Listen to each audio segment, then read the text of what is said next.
دا زه ګورې په دې منبر وایم چې څوک د عقیدې ختم نبوت خلاف خبرې کوي والله والله والله دا تباه ده. دا ما درې ځلې قسم الفاظ وي والله بالله تالله چې دا تباه ده. چې زمونږ اکابرین هغه دا مجالس کوي نو په خولې ځان ته مسلمان یې ښه هغه په دې علماو باندې رد کوي دا مجالس څه له جوړوي. هلکه دا خو زما استاد مبارک پیغمبر صلی الله علیه وسلم د عقیدې د ختم نبوت نه مسلمان خبرونه دا ګوره زموږ فقهای کرام لیکي ښه وی کو چا دا ووی چې پیغمبر علیه السلام مبارک باره کې ته تپوس شو چې ستا د مبارک پیغمبر علیه السلام سنم ده او دا ته دعوت چا وی چې ستا مبارک پیغمبر علیه السلام عربي ده او که عجمي ده او دوی دا ما ته پته نشته الیاذ بالله چا وی دا مسلمان نه ده. ښه چې زما ستا عالم زما ستا مشر زما ستا قائد زما ستا پیر او مرشد د پیغمبر علیه السلام مبارک هغه تعریفات ما ته نه بیانوي د پیغمبر علیه السلام تعلیمات ما ته نه بیانوي د پیغمبر علیه السلام د ختم نبوت عقیده ما تا ته نه بیانوي زما ستا بچی به سبا څه وایي زما بچی به د دې عقیدې نه بې خبر شي زما ستا بچی به بې څه وایي زما ستا بچی به بې د پیغمبر علیه السلام مبارک د ختم نبوت د عقیدې نه څنګه خبرېږي. بعضې خلک تیرونو هغه دې علماو پسې خبرېږي قسم د تباهۍ ته روان یی. دا زه ګورې په دې منبر وایم چې څوک د عقیدې ختم نبوت خلاف خبرې کوي والله والله والله دا تباه ده. دا ما درې ځلې قسم الفاظ وي والله بالله تالله چې دا تباه ده. زمونږ په پېښور کې بله ورځ الحمدلله دومره مسلمانان را جمع شوي دومره حیران به وایي. زه خپله لاړم بعضې مسلمانان لاړو قسم ده سړی حیرانه شي چې خدای پاکه مسلمان کې څنګه جذبه موجوده ده. نیمه شپه ده بوډاګان ماشومان ځوانان داسې رغلي لکه د پتنګانو تاویدل را تاویدل او ټول د دې علماء کرامو بیانونو ته ناسو او د دې مبارکې عقیدې نه ځان خبرولو او په دې مبارکې عقیدې باندې خپل مال خرچ کولو په دې مبارکې عقیدې باندې خپل جان خرچ کولو. والله چې دې څه خلک تیار دي ښه چې څوک دا مونږ او تاسو په مخامخ ولیدل نن په پېښور کې الحمدلله زموږ یو ملګری یو مرد مجاهد پروت ته غازي فیصل حفظه الله ما تا ته وښیل چې څوک د ختم نبوت د عقیدې نه منکر شي څوک د ختم نبوت د عقیدې خلاف وکړي روره ګوره بیا داسې مرد مجاهد را پاسي ښه ابې نه قانون مني د پاکستان او نه بل څه مني او نه پارلیمنټ مني او نه ستا چیف جسټس مني او نه بل څه مني د هغه فیصله به څه وي به توره وي توره.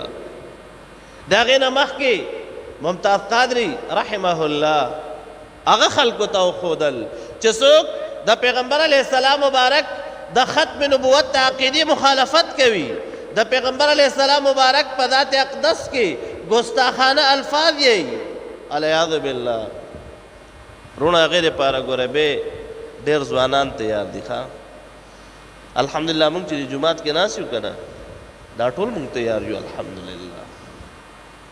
نو وروره په عقیده ختم نبوت چې چا ننګ کړی ده چا حفاظت کړی ده الله پاک جل شانه د هغې مسلمان دنیا کې او آخرت کې به ورته انشاءالله جنت خامخا ورکوي.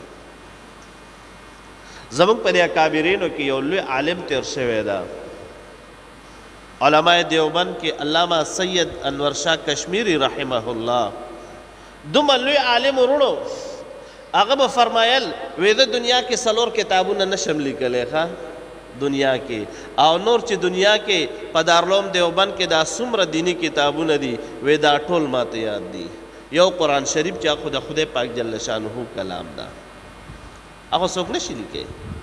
یو بخاري شریف او یو زموږ د فقه کتاب د هدایه او یو بل کتاب یادولو وې دا او وی نور چې څومره په دیوبند کې دا څومره مکتبه ده او په لکاو کتابونه پراته دي وی خدا نخواسته کو دا ضایع شي وی دا د علامه انور شاه کشمیری رحمه الله په دې سر کې پراته دي.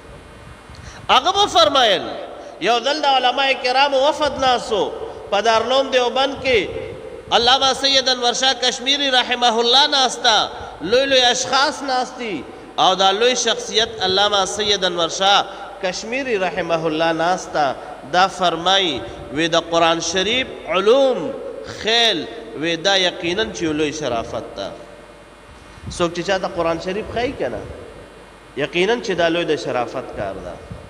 څوک چې چاته احادیث مبارک ښایي یقینا چې دا لوی د عزت کار ده.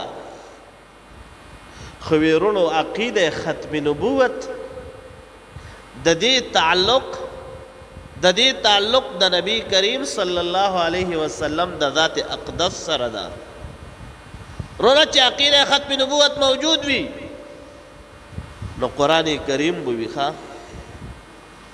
قرآن کریم به وي. معنا څه؟